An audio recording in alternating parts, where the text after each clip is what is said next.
So my friends, today we are going to discuss something about that is still to be answered in homeopathy.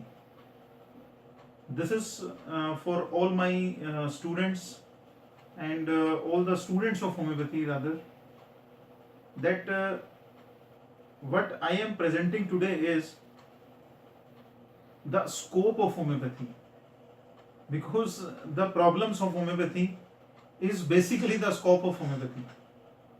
Rather, it should be the scope of homeopathy. What I mean to say is, what are different types of problems in homeopathy? You all know very well.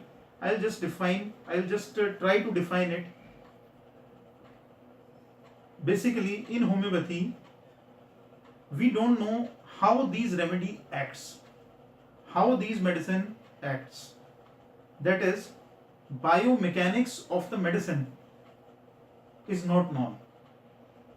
So again, my friends, this is the scope of homeopathy for you people.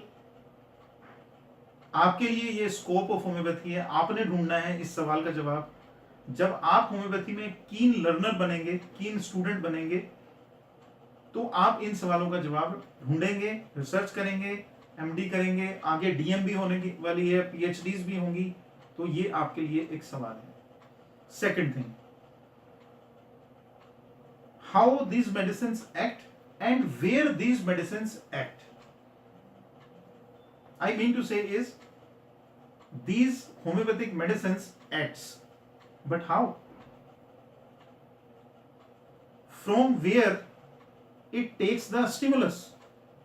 Most of the time the answer is it acts through the salivary glands, it acts through the taste buds of the your tongue receptors are there, and it goes to the brain and gives the message to brain as well as pituitary gland, and two different types of psychological, neurological and the endocrinological reactions are there.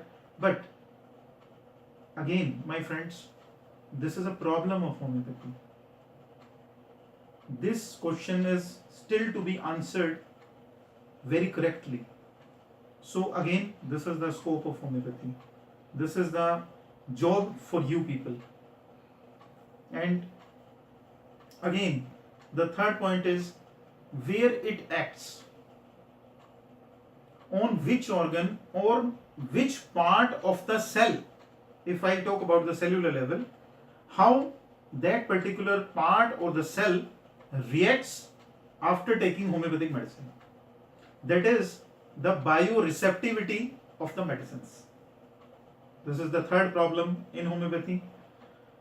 And my friends, for last 15 years of my practice, I am observing these problems again and again. Still, after 15 years of my practice, people come to me and ask, Doctor, do you have treatment of asthma? Do you have treatment of psoriasis? What does it mean is, homeopathy has to increase its acceptability in general masses. So my friends, as I was discussing different problems in homeopathy, the fourth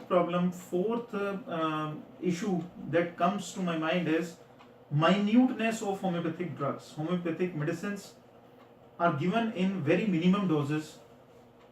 How these can create such balance, such beautiful balance in the body of an organism. So this question is still to be answered. And fifth, the pharmacodynamics of the drugs and pharmacokinetics of the drugs. If, for example, we are having a medicine called as Atropa belladonna, and we are extracting atropine out of that particular herb, how that particular atropine or the active ingredient of belladonna or active ingredient of bryonia or gelsemium or other herbs as well as other homeopathic drugs, how these minute quantity changes the all chemical reactions, all endocrinological reactions in the body. This question is again yet to be answered. So this is your scope. And again, on sixth level, what is the direction of cure? Sometimes some school of homeopathy, they promote that they always perform Herring's law of cure and miasm and its bioactivities. These can be very well defined, this can be organized. No doubt, maybe those school of homeopathy may be right, but my friends, again, you will have to delve in detail. So this is your scope of homeopathy. So the problems I have taken today are, first of all, how homeopathic medicines acts, where these medicines reacts, when to act, and what are the different pharmacokinetics and pharmacodynamics of the drugs, and especially the observation. Sometimes people come to us in different cases, different types of problems. So second prescription, as prescribed by Dr. James Tyler Kent, is still to be very much explored. So my friends, this was all about problems in homeopathy as well as scope of homeopathy for my students and the homeopathic fraternity. Thank you very much, and in our next video we'll discuss some other topic. Thank you again.